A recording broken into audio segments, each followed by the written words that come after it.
उत्तर भारत में कड़ाके की सर्दी का दौर जारी है। आने वाले दिनों में ठंड और अधिक बढ़ने की संभावना है। पहाड़ी राज्य जम्मू कश्मीर, हिमाचल प्रदेश और उत्तराखंड में बर्फबारी हो रही है, जिसका असर मैदानी राज्यों पर भी देखा जा रहा है। दिल्ली एनसीआर, उत्तर प्रदेश, हरियाणा, राजस्थान और बिहार के साथ साथ मध्य प्रदेश और छत्तीसगढ़ के कई इलाकों में घना कोहरा देखने को मिल रहा है। मौसम विभाग की ओर से मिली जानकारी के अनुसार आने वाले दिनों में देश के कई इलाकों में ठंड और घने कोहरे का असर और ज्यादा बढ़ने वाला है। इसके साथ ही न्यूनतम तापमान में भारी गिरावट को लेकर चेतावनी भी जारी की गई है। आईएमडी की माने तो आने वाले 3-4 दिनों में न्यूनतम तापमान में 5 डिग्री तक की गिरावट हो सकती है। इस बीच दिल्ली एनसीआर में बुधवार की सुबह मौसम ने सबको चौंका दिया। मौसम विभाग ने जहां घने या कम से कम मध्यम स्तर के कोहरे की आशंका जताई थी, वहीं हकीकत में राजधानी और आसपास के इलाकों में हालात अलग ही नजर आए। दिल्ली, नोएडा और गाजियाबाद की सड़कों पर ना तो घना कोहरा दिखा और न ही दृश्यता में कोई बड़ी गिरावट दर्ज की गई। मौसम विभाग के अनुसार अगले एक हफ्ते में दिल्ली का न्यूनतम तापमान 7 से 8 डिग्री सेल्सियस के बीच रह सकता है, जबकि अधिकतम तापमान 19 से 20 डिग्री के आसपास बना रहेगा। यानी फिलहाल भले ही कोहरा गायब हो, लेकिन ठंड और गलन का असर आने वाले दिनों में बढ़ेगा।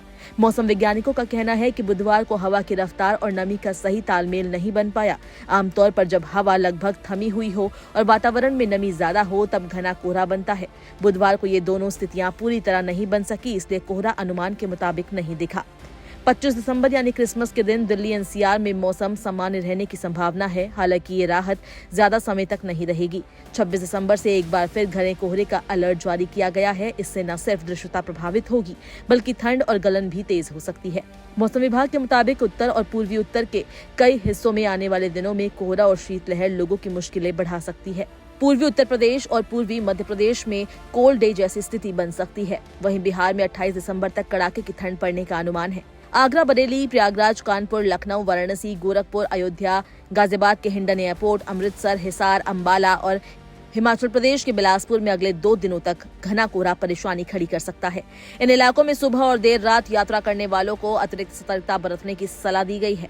मौसम वैज्ञानिकों की माने तो वर्तमान में उत्तर भारत के ऊपर एक पश्चिमी विक्षोभ सक्रिय है, जिस कारण मौसम में बदलाव हो रहा है। वहीं दूसरा विक्षोभ 27 दिसंबर तक भारतीय आसमान के ऊपर पहुंच सकता है। ऐसे में आने वाले दिनों में जम्मू कश्मीर, हिमाचल प्रदेश और उत्तराखंड में बर्फबारी का दौर जारी रहेगा, जिसका सीधा असर मैदानी राज्यों पर पड़ेगा।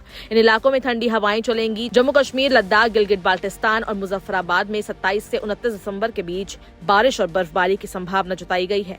वहीं हिमाचल प्रदेश और उत्तराखंड में 28 और 29 दिसंबर को अच्छी बारिश हो सकती है। पहाड़ों पर हो रही बर्फबारी का असर मैदानी इलाकों में ठंडी हवाओं के रूप में दिखेगा। दिल्ली एनसीआर में फिलहाल कोहरा भले ही उम्मीद के मुताबिक ना दिखा हो, लेकिन ये राहत ज्यादा समय तक रहने वाली नहीं है। नए साल से पहले मौसम एक बार फिर करवट लेगा। ठंड, गलन, कोहरा और पहाड़ों की बारिश, बर्फबारी मिलकर आने वाले दिनों में लोगों की मुश्किलें बढ़ा सकती है।